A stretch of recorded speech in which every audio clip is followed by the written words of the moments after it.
Price Lord. Thirst for God சேனலில் தெளிதல் என்ற நிகழ்ச்சியில் உங்களை சந்திப்பதில் எனக்கு ரொம்ப சந்தோஷம்.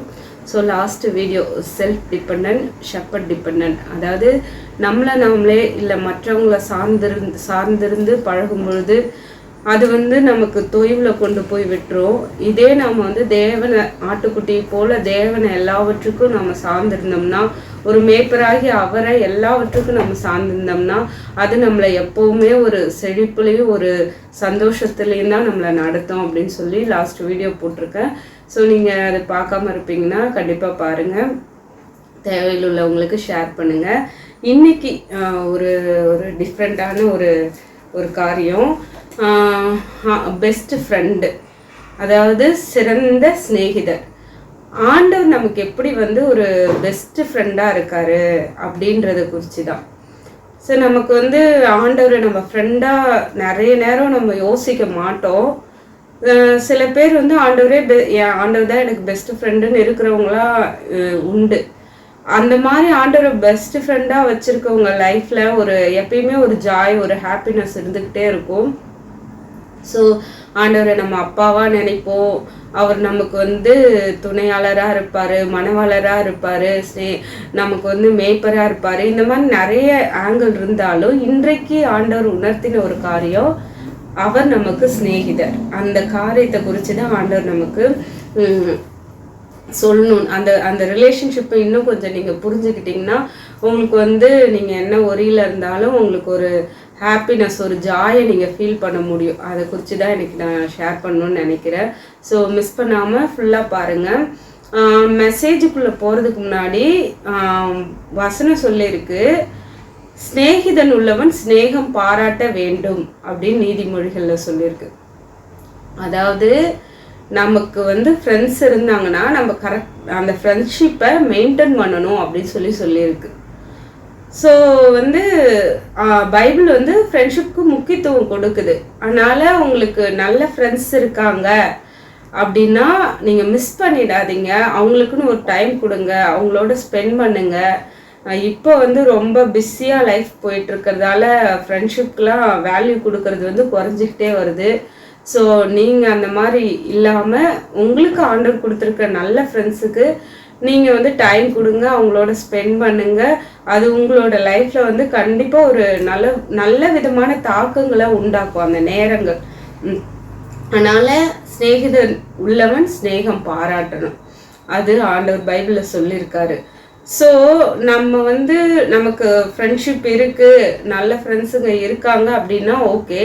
அப்படி ஃப்ரெண்ட்ஸ் இல்லை அப்படின்ற பட்சத்தில் ஆண்டவரே நமக்கு சிநேகிதராக இருக்காரு. இன்னும் சொல்லப்போனால் நல்ல ஃப்ரெண்ட்ஸு எல்லாருக்குமே இருப்பாங்க, மேக்சிமம் இருப்பாங்க. ஆனாலுமே ஆண்டவர் யூனிக் தான். இது எந்த விதத்தில் அப்படின்றத நான் உங்களுக்கு இந்த மெசேஜில் ஷேர் பண்ணும்போது புரியும். அதனால் ஆண்டவர் நமக்கு சிநேகிதன்றதை நீங்கள் புரிஞ்சிக்கும் பொழுது உங்களுக்கு அது லைஃப்பில் ரொம்பவே பிரயோஜனமாக இருக்கும். ஸோ எரேமியா 31:3 சொல்லியிருக்கு, பூர்வ காலம் முதல் கர்த்தர் எனக்கு தரிசனை ஆனார் என்பாய். ஆம், அனாதி சிநேகத்தால் உன்னை சிநேகித்தேன், ஆதலால் காருண்யத்தினால் உன்னை இழுத்து கொள்ளுகிறேன். ஒரு பெஸ்ட் ஃப்ரெண்டு, ஒரு நல்ல ஃப்ரெண்டு அப்படின்னா எல்லா காலத்திலும் நம்மளை சிநேகிக்கிறவங்க.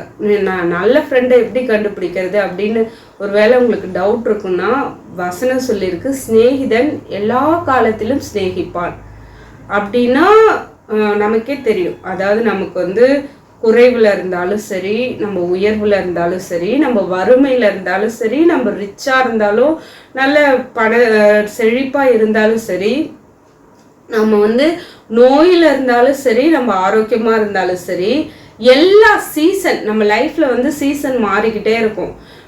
ஒரு நேரம் சந்தோஷமாக இருப்போம், ஒரு நேரம் அழுவோம். ஆனால் இந்த சிநேகிதனுக்குள்ள குவாலிட்டி என்ன, அவனோட குவாலிஃபிகேஷன் அது என்னன்னா, அவன் எல்லா காலத்திலும் சிநேகிப்பான். அதுதான் ஆண்டவர் இங்கே சொல்கிறாரு, அனாதி சிநேகத்தால் உன்னை சிநேகித்தேன் அப்படின்னா ஆண்டவர் சொல்கிறாரு, நான் எல்லா காலத்துலேயும் உன்னை சிநேகிக்கிறேன். உன்னோட லைஃப்பில் சீசன் மாறிக்கிட்டே இருக்கலாம். நீ இன்னைக்கு ஹாப்பியாக இருந்தாலும் நான் உன்னை சிநேகிக்கிறேன், நீ சேடாக இருந்தாலும் நான் சிநேகிக்கிறேன், நீ எதுலையாவது ஃபெயிலியர் ஆகிட்டு நான் மிஸ் பண்ணிட்டேன் நீ உட்காந்துருந்தாலும் நான் சிநேகிக்கிறேன். நான் வந்து ரொம்ப பாதிக்கப்பட்டிருக்கேன், எனக்கு வந்து ரொம்ப யார்கிட்டையும் யாரையும் பார்க்கவோ பேசவோ விருப்பம் இல்லைன்ற ஒரு அப்செட்டான மைண்ட்ல நீ இருந்தாலும் நான் உன்னை சிநேகிக்கிறேன். ஆண்டவரோட வார்த்தை அதுதான், எல்லா காலத்திலும் நான் உன்னை சிநேகிக்கிறேன், அனாதி சிநேகத்தால் உன்னை நான் சிநேகிக்கிறேன். ஆனாலும் ஆண்டவர் என்ன பண்றா, நம்மளை இழுத்து கொள்ளுகிறார். இந்த மெசேஜ் மூலமா கூட உங்கள அநேகர் ஆண்டவர் வந்து தம் பக்கமா இழுத்து கொள்ளணும். அதுதான் என்னோட ஆசை. அது நிச்சயமா ஆண்டவர் செய்வார். அவருடைய சிநேகம் வெளிப்படும் பொழுதெல்லாம் நாம் அவர் பக்கத்துல இழுக்கப்படுகிறோம். இந்த ஃப்ரெண்ட்ஷிப் வந்து ரொம்ப ஒரு யூனிக்கான ஒரு ரிலேஷன்ஷிப்பு. நீங்க பாத்தீங்கன்னா எல்லாருக்குமே விருப்பம் இருக்கும். ஹஸ்பண்டா இருந்தா அவங்க ஃப்ரெண்டா இருக்கணும்னு நினைப்போம், ஒய்ஃபா இருந்தா அவங்க ஃப்ரெண்டா, என் ஒய்ஃப் எனக்கு ஃப்ரெண்டா இருக்கணும்னு நினைப்போம். அதே போல அப்பா வந்து அப்பாவா இருக்கக்கூடாது, ஃப்ரெண்டா இருக்கணும்னு நினைப்போம். அதாவது எல்லா ரிலேஷன்ஷிப்பையும் பீட் பண்ணக்கூடிய ஒரு குவாலிட்டி வந்து இந்த ஃப்ரெண்ட்ஷிப்க்கு இருக்கு. அதே போல மற்ற ரிலிஜியன்ல கூட பாருங்களேன், மற்ற ரிலிஜியன்ல வந்து காடை வந்து நிறைய விதத்துல சொல்லுவாங்க. சில ரிலிஜியன்ல அப்பான்னு கூட சொல்லிப்பாங்க, ஆனா அவங்க அதை எந்த அளவுக்கு அதை எக்ஸ்பீரியன்ஸ் பண்ண முடியாது. ஆனா வார்த்தையில அவங்க அப்படி சொல்லிக்கலாம், கூப்பிட்டுக்கலாம். ஆனா தேவனுடைய அந்த நம்முடைய ஆண்டவர் இயேசு கிறிஸ்து அவர் மட்டும்தான் இந்த சிநேகிதர் அப்படின்ற, வானத்தையும் பூமியும் படைத்த சர்வ வல்லமையுள்ள தேவன், ஒப்பில்லாதவர், மகா பரிசுத்தம் உள்ளவர், அப்பழுக்கற்றவர், நிகரே இல்லாத தேவன். அவர் சொல்ல ஆகும், அவர் கட்டளையிட எல்லாம் நடக்கும், நிற்கும், சமஸ்தமும் அவரை சேவிக்கும். அப்படிப்பட்ட தேவன், அவ்வளோ பயங்கரமான பராக்கிரமசாலி மகத்துவம் உள்ள தேவன் சாதாரண மனுஷனா இருக்கிற நம்மளை பார்த்து நீ என் ஃப்ரெண்டு அப்படின்னு சொல்றாரு. அது எவ்வளோ பெரிய வார்த்தை பாருங்க. அந்த வார்த்தையை நினைக்கும் பொழுது எவ்வளோ ஜாயா இருக்குல்ல, யோசிச்சு பாருங்களேன். ஆண்டவர் வந்து அப்படி ஒரு ரிலேஷன்ஷிப்ல நம்மளோட இருக்கணும்னு விரும்புறாரு. மற்ற வேற யாருக்கிட்டையுமே நீங்க அதை வேற தெய்வங்கள்னு நம்பப்படுகிற எந்த ஒரு இதுலையுமே இதை நீங்க ருசிக்க முடியாது மற்ற காரியங்கள் மற்ற மதங்கள்ல. ஆனா இயேசு கிறிஸ்து ஒருத்தர் தான், அவர் மகா பெரிய தேவனா இருந்தும் நான் உங்களை ஃப்ரெண்டா பாக்குறேன், நீங்க எனக்கு ஃப்ரெண்டு அப்படின்னு இன்ட்ரடியூஸ் பண்ணுகிறவர். அதனால அந்த ரிலேஷன்ஷிப்பை நீங்க வந்து உங்க லைஃப்ல என்ஜாய் பண்ணணும் அப்படின்னு நீங்க ஆண்டவரை புரிஞ்சுக்கணும். ஆண்டவர் வந்து எல்லா காலத்திலும் நம்மளை சிநேகிக்கிற தேவன்.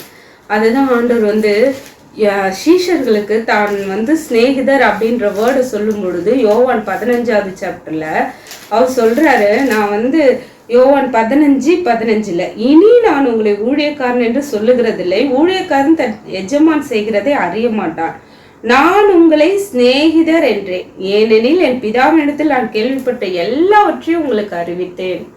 ஸோ அங்கே ஒரு அந்த சீஷர்களை பொறுத்த வரைக்கும் அவரை ஒரு மாஸ்டராக தான் அவங்க பார்த்துட்டு இருக்காங்க. இது வரைக்கும் அவரோட இருந்து அவர் கூடவே அவர் ஒரு மாஸ்டர் இல்லைன்னா பாஸ்டர் அப்படிதான் அவர் பார்த்துட்டு இருக்காங்க. எஜமான் இல்லைன்னா போதகர், அந்த மாதிரி ஒரு பொசிஷன்ல தான் அவரை வச்சு பார்த்துட்டு இருக்காங்க. ஆனா இப்ப ஆண்டவர் அவங்களுக்கு ஒரு நியூவான ஒரு ஆங்கிள சொல்றாரு, நான் இனி வந்து உங்களுக்கு மாஸ்டர் கிடையாது, நான் உங்களுக்கு சிநேகிதர், ஏன்னா எல்லாத்தையும் நான் அவங்க கூட ஷேர் பண்றேன் அப்படின்னு சொல்றாரு. அதுல ஆண்டவர் விருப்பம் உள்ளவரா இருக்கிறாரு. ஆண்டவர் வந்து தான் ஷேர் பண்றதுக்கு ஒரு நபர் தேவன் தான் எதிர்பார்க்கிறாரு. அவருக்கு வந்து சின்ன சாமுவேல் கிடைச்சா கூட போதும், பெரிய மோசே கிடைச்சா கூட போதும், அவர் மனசில் உள்ளதை ஷேர் பண்ணுகிற தேவன். மோசே போய் ஆண்டவரோட சமூகத்துல ஸ்பெண்ட் பண்ணும்போது அவைலபிளா டைம் கொடுக்குறான். ஆண்டவர் வந்து அத்தனை லட்சம் ஜனங்களோட காரியங்களையும் அவங்க கிட்ட ஷேர் பண்றாரு. இன்னைக்கு தேசத்துல எத்தனையோ விஷயங்கள் ஆண்டவர் ஷேர் பண்ணணும்னு நினைச்சோம், நம்ம அவருக்கு வந்து அந்த அளவுக்கு டைம் கொடுக்காதால அவ்வளோ தூரம் நம்ம கிட்ட ஆண்டவர் ஷேர் பண்ண முடியல. அவர் வில்லிங்கா இருந்தாலுமே நாம அவைலபிளா இல்லை. அதுதான் அங்க விஷயம்.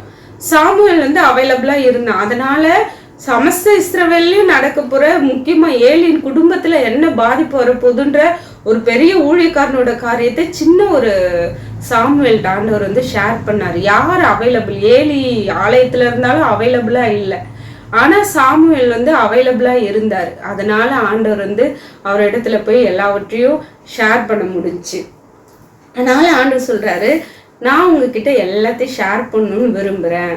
ஸோ நீங்க ஆண்டவரை சிநேகிதரா அந்த ரிலேஷன்ஷிப்ல நீங்க வளரணும் அப்படின்னு நீங்க விரும்புனீங்கன்னா நீங்கள் வந்து முக்கியமாக அவருக்கு வந்து டைம் கொடுக்கணும். அதுதான் ரொம்ப ரொம்ப ரொம்ப முக்கியம். நான் ஃபஸ்ட்டே சொன்ன மாதிரி நாம் வந்து ஸ்நேகிதன் உள்ளவன் ஸ்நேகம் பாராட்டணும். ஆண்டவர் நமக்கு ஃப்ரெண்டு அப்படின்னு நம்ம அது வந்து சும்மா நினச்சிக்கிட்டு நினப்பில் போகிற விஷயம் கிடையாது, கற்பனையில் வாழ்கிற விஷயம் கிடையாது. அவர் சமூகத்தில் போய் உட்காந்து அதை நம்ம வந்து அனுபவிக்கணும். அந்த இடத்துல அவரோட சமூகத்தில் தான் அதை நம்ம அனுபவிக்க முடியும். அவர் ஷேர் பண்ண தான் இந்த ரிலேஷன்ஷிப் வந்து ரொம்ப ஸ்ட்ராங் ஆகும். அதனால் அதுக்கு நீங்கள் டைம் கொடுங்க. அது மாத்திரம் இல்லை, ஸ்நேகிதனோட இன்னொரு ஒரு குவாலிட்டி வந்து ஸ்நேகிதன் அடிக்கும் அடின்னு ஒன்று இருக்குது. அதாவது ஸ்நேகிதனாவே வந்து ஃப்ரெண்ட்ஸு ரொம்ப அன்பு இதுதான் நமக்கு தெரியும். ஆனால் வேதத்தில் சொல்லியிருக்கு ஸ்நேகிதன் அடிக்கும் அடிகள் உண்மை உள்ளவைகள் அப்படின்னா.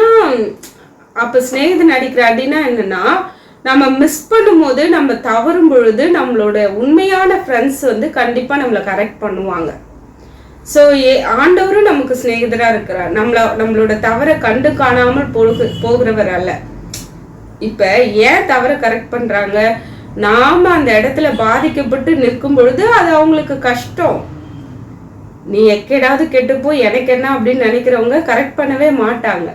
அதனால உங்களோட மேய்ப்பர்களாக இருந்தாலும் உங்களை கரெக்ட் பண்ணுகிற ஸ்நேகிதருக்கு உங்களோட ஃப்ரெண்ட்ஸாக இருந்தாலும் உங்களை கரெக்ட் பண்ணுறாங்கன்னா அவங்க உங்கள் மேலே அன்பாக இருக்காங்க. அதனால தான் ஸ்நேகிதன் அடிகள்ன்ற காரியத்தை நம்ம ஏற்றுக்கணும். ஸோ அடிக்கிறதுனா ஃபிசிக்கலாக அடிக்கிறது நான் சொல்ல, அதே மாதிரி வார்த்தைகள்னால ஹர்ட் பண்ணுறது புண்படுத்துறத சொல்ல, அந்த மாற்றம் அந்த திருத்தத்தை உண்டாக்குகிற காரியம் இதை தான் நான் சொல்கிறேன். ஒரு நல்ல ஒரு திருப்பத்தை விரும்பி பேசுகிற வார்த்தைகள். இவங்க வந்து நல்லா இருக்கணும், இவங்க என்னோட ஃப்ரெண்டு வந்து எதுலேயும் போய் சிக்கிடக்கூடாது, அந்த அக்கறை அந்த கரிசனை அந்த அன்பில் வெளிப்படுகிற வார்த்தைகள். ஸோ அதை தான் வேதம் சொல்லியிருக்கு. அப்படிப்பட்ட ஃப்ரெண்ட்ஸ் வந்து நமக்கு ரொம்பவே ப்ரெஷியஸாக நம்ம நினைக்கணும். ஆண்டவரும் நமக்கு அப்படிப்பட்டவராக இருக்கிறாரு. ஸோ ஆண்டவர் இங்கே நான் உங்களை ஸ்நேகிதன்னு சொல்கிறாரு. சொல்கிற அந்த யோவான் 15:15 ஆண்டவர் யாரை பார்த்து சொல்கிறார்? காமனாக தெரியும் நமக்கு, சீஷர்களை பார்த்து தானே சொல்கிறாரு அப்படின்னு சொல்லிட்டு.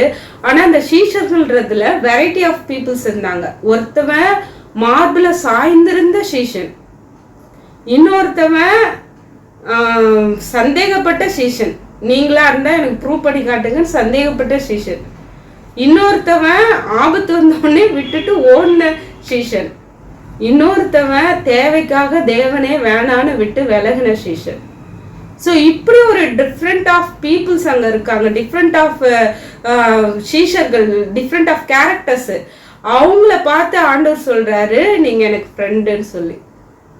அவங்களையே ஆண்டவர் அப்படி சொல்வார்னா, இன்னைக்கு இந்த வீடியோ கேட்குற எத்தனையோ பேர், இந்த மெசேஜை கேட்குறவங்க, ஆண்டவர் தான் எனக்கு கதி, ஆண்டவருக்காக தான் நான் வாழணும்னு நினைக்கிறேன், அவருக்கு பிரியமா இருக்கணும்னு நினைக்கிறேன் அப்படின்னு சொல்லி நீங்கள் நினச்சிட்டு இருப்பீங்கன்னா உங்களை இன்னும் எவ்வளவா ஆண்டவர் சிநேகிப்பார். ஏன்னா வசனம் சொல்லுது, என்னை சிநேகிக்கிறவர்களை நான் சிநேகிக்கிறேன் அப்படின்னு சொல்லியிருக்கிறார் ஆண்டவர்.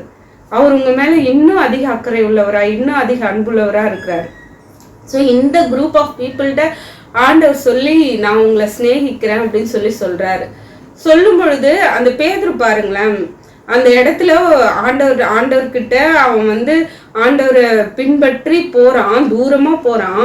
ஆனால் அவனை வந்து பிடித்துக்கொள்ள, அதாவது அவன் உயிருக்கு ஆபத்துன்னு வரும் பொழுது அவன் அந்த இடத்துல அவரை விட்டு விலகி போயிடுறான். இந்த மாதிரி ஃப்ரெண்ட்ஸுங்க நம்ம லைஃப்பில் இருப்பாங்க. அதாவது நம்ம கூடவே இருப்பாங்க, நல்லா நம்ம கூடவே எல்லா சூழ்நிலையும் இருப்பாங்க, நிறைய அன்பான வார்த்தைகளை கூட பேசியிருப்பாங்க. அது வந்து பேடுன்னு சொல்ல முடியாது. சில நேரம் அவங்களோட இயலாமையாக கூட இருக்கலாம். சில நேரம் வந்து அவங்கள காப்பாற்றிக்கிறதுக்காக, அதாவது அவங்களுக்கு ஆபத்து அப்படின்னு வரும்பொழுது அவங்கள காப்பாற்றிக்கிறதுக்காக நம்மளை விட்டு விலகிடுவாங்க. அந்த மாதிரி ஒரு மறுதளிச்சு போனவன் தான் பேதுரு. இன்னொரு வகையான நண்பர் கூட்டம், அது எப்படின்னா சந்தேகப்படுறது. எதா இருந்தாலும் நீ செஞ்சு காட்டினா, நீ வந்து எனக்கு ப்ரூவ் பண்ணா, நீ எனக்கு காண்பித்தாதான் நான் நம்புவேன். அந்த ஃப்ரெண்ட்ஷிப்பை எப்பயுமே ப்ரூவ் பண்ணிக்கிட்டே இருக்கணும்னு நினைப்பாங்க. அது ஒரு விதமான கூட்டம், தோமா மாதிரி ஆட்கள். இன்னொருத்தவங்க நம்ம கூட ரொம்ப பெஸ்ட்டாகவே இருப்பாங்க, இறுதி வரைக்கும் சிலுவை வரைக்கும் போனவர் தான் யோவான், பெஸ்ட்டாகவே இருப்பாங்க. தாவீதும் யோனத்தானும் பாருங்களேன், பெஸ்ட்டாக இருந்தாங்க. அவங்க வந்து தாவீது சொல்கிறாரு, ஸ்திரீகளுடைய ஸ்நேகத்தை பார்க்கலும் நீ எனக்கு இன்பமானவன் சொல்லிட்டு அந்த அளவுக்கு தாவீதுக்கு வந்து யோனத்தான் வந்து பெஸ்ட். ஏன்னா அவங்க அப்பா அக்செப்ட் பண்ணிக்கல, ஆனா இவர் வந்து ஆறுதலா தாவீது கிட்ட பேசிக்கிட்டே இருக்கிறாரு. தாவீது சோர்ந்து போனா யோனத்தானுக்கு ஒரு மாதிரி ஆயிடும். அதனால ஏதாவது வார்த்தைகளை சொல்லி என்கரேஜ் பண்ணி அவரை வந்து ரொம்ப ஒரு நேசிச்ச ஒரு பர்சன் யோனத்தானு. அப்படி கூட நம்மள நிறைய பேர் அந்த மாதிரி ஒரு பெஸ்ட்ன்னு சொல்ல முடியாது, குட் ஃப்ரெண்ட்ஸ் நமக்கு இருக்கலாம். நமக்கு வந்து ரொம்ப ஒரு எல்லா விதத்திலும் நம்மளை நேசித்து நம்ம சோர்ந்து போனால் அவங்களுக்கு கஷ்டமாயிடும், ஸோ நம்மளை என்கரேஜ் பண்ணுவாங்க. அந்த மாதிரிலாம் ஃப்ரெண்ட்ஸுங்க நமக்கு இருக்கலாம். ஆனாலுமே தாவீதோட எல்லா சூழ்நிலையிலும் யோனத்தானால உதவ முடியவில்லை. இதுதான் ட்ரூத்து. இதை நீங்கள் அக்செப்ட் பண்ணிக்கணும். நமக்கு எவ்வளவு நல்ல ஒரு நம்ம thick friend, close friend, best friend அப்படின்னு நினைத்தாலும் அவர்களால உதவ முடியாத சூழ்நிலைகள் நம்முடைய வாழ்க்கையில வரும். ஆனா இன்னைக்கு நம்மள ஃப்ரெண்டுன்னு சொல்றவரு எல்லா இடங்களிலும் வியாபித்திருக்கிற சர்வ வியாபி, எல்லாவற்றையும் ஆளுகிற சர்வ வல்லவர், எல்லா ஞானமும் படைத்த சர்வ ஞானி. அவர் சொல்றாரு நீ எனக்கு ஃப்ரெண்டுன்னு சொல்லி. ஸோ அவரால் உதவ முடியாத சூழ்நிலைன்னு உனக்கு கிடையவே கிடையாது. அவர் எல்லா இடத்துலையும் இருக்கிறதுனால அவரை எனக்கு இப்போ என் ஃப்ரெண்டு பக்கத்துல இருந்தா நல்லா இருக்கும் அப்படின்னு நினைக்கிற மாதிரி ஒரு சூழ்நிலை அவரை ஃப்ரெண்டா வச்சிருக்கவங்களுக்கு வரவே வராது. ஏன்னா எல்லா சூழ்நிலையும் நம்ம கூடவே நடக்கிற ஒரு ஃப்ரெண்டு தான் அவரு. ஸோ அவர் நமக்கு ஃப்ரெண்டா இருக்கிறது ரொம்ப ஒரு ப்ரெஷியஸான ஒரு விஷயம். ஆனா அவரை நம்ம ஃப்ரெண்டா பார்க்கணும். இங்க பாருங்க, மத்தேயில இது ஒரு 2 காரியத்தை நான் சொல்லி இந்த மெசேஜை முடிக்கிறேன். மத்தியில ஆண்டவரை காட்டி கொடுக்கறதுக்காக வரும் பொழுது அந்த இடத்துல வந்து எல்லாரும் வந்து நிக்கிறாங்க. போர் சேவகர்கள் எல்லாரும், யூதாஸ் வந்து போர் சேவகர்கள்லாம் கூட்டுக்கிட்டு வராரு.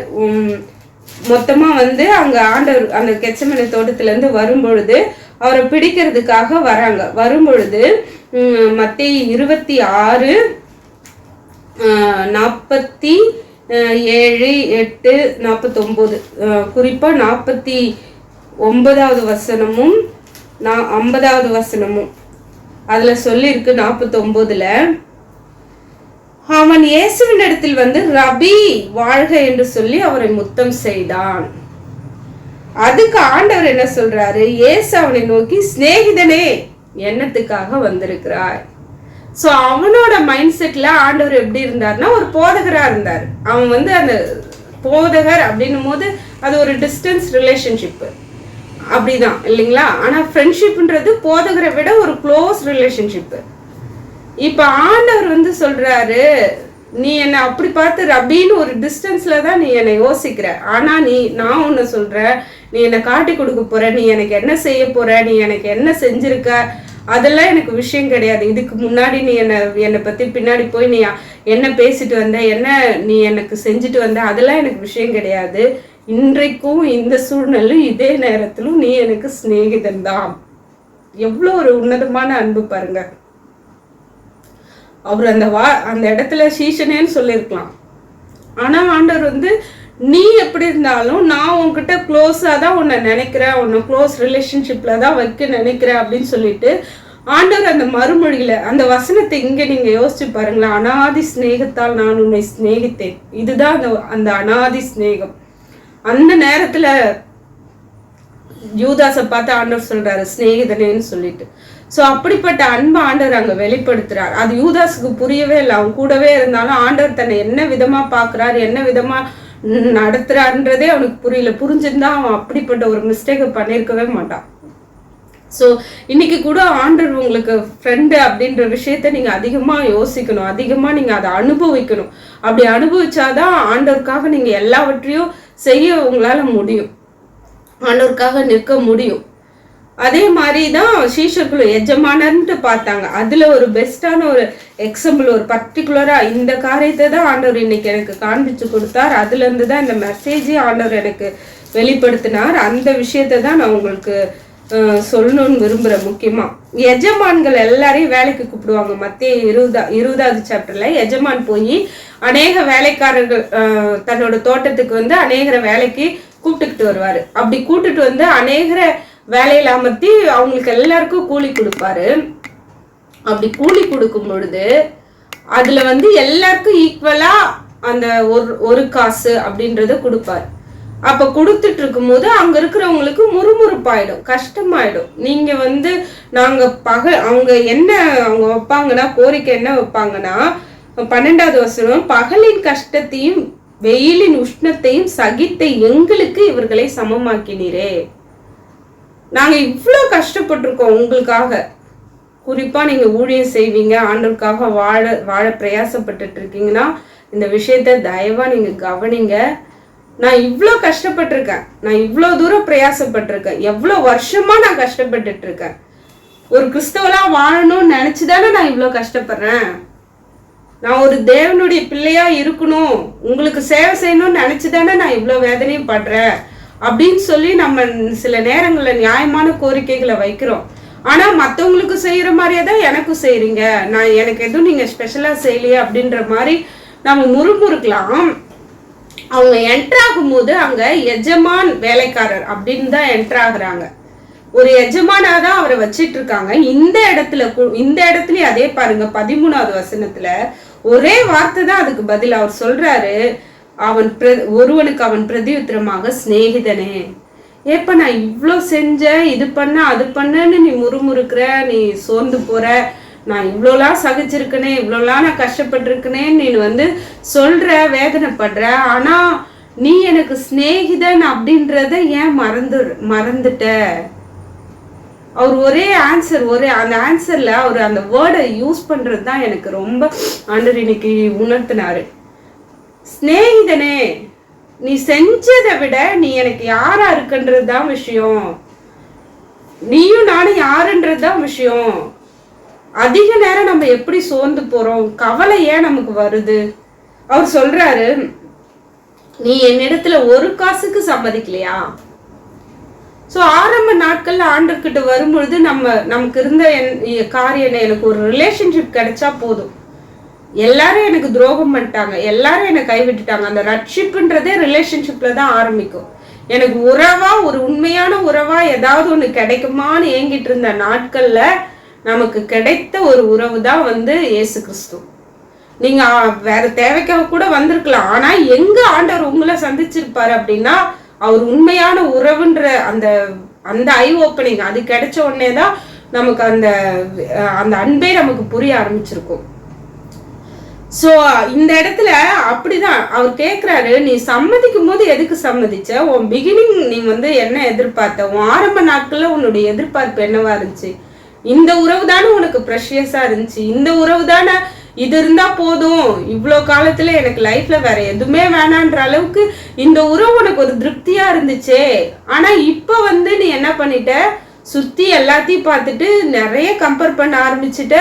உன்னோட நீடு, அந்த தேவையோட ப்ரையாரிட்டி வந்து மாறிடுச்சு. இப்ப தேவையோட ப்ரையாரிட்டி மாறிடுச்சு. அப்ப தேவன் தான் தேவை, ஆனா இப்ப தேவையோட அப்பா அவனுக்கு அந்த ஒரு காசு பெருசா இருந்துச்சு. அவன் வந்து அந்த இடத்துல அவனுக்கு அந்த ஒரு காசு பெருசா இருந்துச்சு. நம்ம கூட ஆரம்பத்துல ஆண்டவர்கிட்ட வரும்பொழுது நமக்கு அந்த ஒரு விஷயம் போதும், இந்த ஒரு விஷயம் நடந்தா போதும், இந்த ஒரு விஷயம் அப்படின்னு நினைச்சிருப்போம். அந்த உறவை நம்ம பெருசா நினைச்சிருப்போம். ஆனா நாட்கள் சென்ற பிறகு நம்மளோட பிரயாசத்தை நம்ம பெருசுப்படுத்த ஆரம்பிக்கிறோம், மற்றவங்களோட நம்ம கம்பேர் பண்ணி பார்க்க ஆரம்பிக்கிறோம். பேதுரு ஆண்டவர் வந்து கேட்கிறார், நீ என்ன நேசிக்கிறியான்ட்டு. ஆண்டவர் வந்து மறுதளிச்சு அவன் மன கஷ்டத்தோட இருக்கும் பொழுது அவனை சந்திச்சு கேட்கிறார், நீ என்ன நேசிக்கிறியான்னு 3 தரம் கேட்கிறார். கேட்டுட்டு அங்க வந்து அவனும் பதில் சொல்றான். அவங்க ரிலேஷன்ஷிப் ரொம்ப க்ளோஸ் ஆகுது. இப்ப பேதுரு அங்க ஒரு விஷயம் பண்றாரு. என்ன கேட்கிறாருன்னா, இவன் காரியம் என்னன்ட்டு பக்கத்துல இருக்கிறவனை பார்த்து கேட்கிறாரு. அவனை பத்தி தெரிஞ்சுக்கணும்னு நினைக்கிறாரு. ஆண்டவர் சொல்றாரு, அதை பத்தி உனக்கு என்னன்னு கேட்கிறாரு. ஸோ நம்ம எதுல ஃபோக்கஸ் பண்ணோம் அப்படின்றத நம்ம நல்லா தெரிஞ்சுக்கணும். ரிலேஷன்ஷிப் தான் நமக்கு முக்கியம். ஆரம்பத்துல நம்ம அதை பெருசா நினைச்சோம், ஆரம்பத்துல இது கிடைச்சா போதும், எனக்கு ஒரு உண்மையான உறவு கிடைச்சா போதும்னு நினைச்சோம். இன்னைக்கு அவங்க உண்மையால, இவங்க உண்மையால, அது உண்மையால, இது நடக்கல அது நடக்கலன்னு 1008 கம்ப்ளைண்ட்ஸ் ஆண்டவர் வைக்கிறோம். அப்படி வைக்கிற நம்மளை பார்த்து தான் ஆண்டவர் கேட்கிறாரு, நீ என்னிடத்துல ஒரு காசுக்கு சம்மதிக்கலையா? முன்னாடி நீ என்கிட்ட நீ வந்து எதுக்கு சம்மதிச்ச? இப்ப நீ எவ்வளவு விஷயத்தை யோசிக்கிற.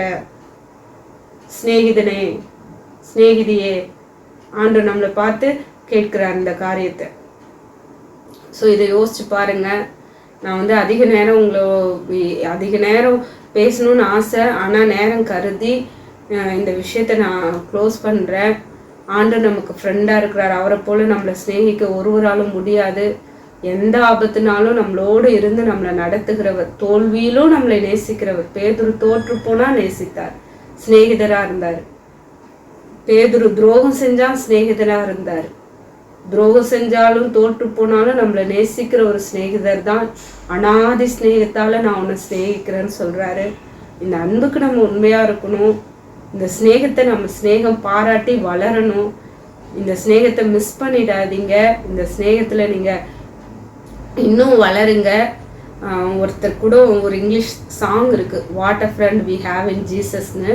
ஒரு ஜோசப்னு ஒருத்தர் எழுதியிருக்காரு. அவருக்கு அவரோட ஃபர்ஸ்ட் அந்த கல்யாணத்துக்கு நியமிக்கப்பட்டிருந்த அந்த பெண் மேரேஜ் வெட்டிங் டேக்கு முதல் நாள் இறந்துட்டாங்க.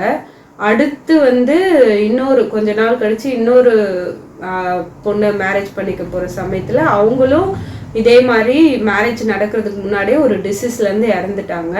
ஸோ அந்த சமயத்துல தான் அவர் அந்த சாங் எழுதியிருக்காரு, what a friend we have in Jesus. அதாவது இயேசுவை போல ஒரு சிநேகிதர் உண்டா அப்படின்னு அவர் எழுதியிருக்காரு. அந்த சாங்கோட டிஸ்கிரிப்ஷனை, சாங்கோட லிங்கை நான் டிஸ்கிரிப்ஷனில் தரேன். ஸோ உங்களுக்கு அதை கேளுங்க, ஆறுதலாக இருக்கும். ஸோ அவரை போல சிநேகிதர் நமக்கு யாருமே கிடையாது. அவங்க லைஃப்பில் நீங்கள் இதை எப்பயாவது யோசிக்காமல் எப்போவுமே நீங்கள் இதை யோசிங்க. எப்போல்லாம் உங்களுக்கு சோர்ந்து போகிறீங்களோ, கஷ்டப்படுறீங்களோ, தோண்டு போகிறீங்களோ, எனக்கு ஒரு ஃப்ரெண்டு இருக்காரு, அவர் எல்லா காலத்திலும் என்னை சிநேகிக்கிறவர்ன்ற ஒரு காரியத்தை நீங்கள் நினைப்பூட்டி என்கரேஜ் ஆகி ஆண்டவர் சமூகத்துக்கு இடம் கொடுங்க. அந்த ஆண்டவர் சமூகத்தில் சிநேகம் பாராட்டிக்கிட்டே இருங்க. ஆண்டவர் அநேகரை ஆசீர்வதிக்கிற பாத்திரங்களா உங்களை மாற்றுவார். கர்த்தர் நம்மளை ஆசீர்வதிப்பாராக. மீண்டும் ஒரு செய்தியில உங்களை சந்திக்கிறேன். நன்றி.